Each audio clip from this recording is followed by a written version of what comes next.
nakakapagpalubag ng ating kalooban. Katulad yung pakikipag-meeting nila ni Bimbi. Sa I dreaded na magkakaroon siya ng girlfriend. And, ngayon, push ko ng push. Honey, send her flowers.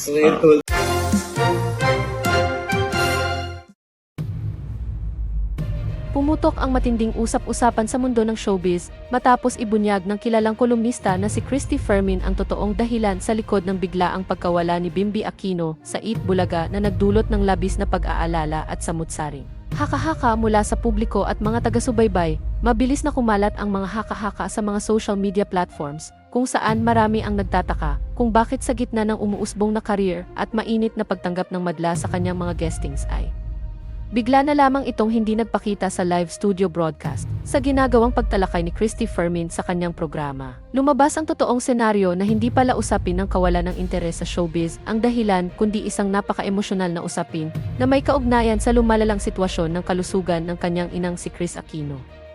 Ipinaliwanag sa ulat na nakakaranas ngayon si Kris Aquino ng labis at napakatinding pananakit ng kanyang mga tuhod at katawan dahil sa patuloy na pag-atake ng kanyang mga autoimmune diseases na nagiging sanhi ng kanyang hindi pagkatulog sa loob ng ilang magkakasunod na gabi.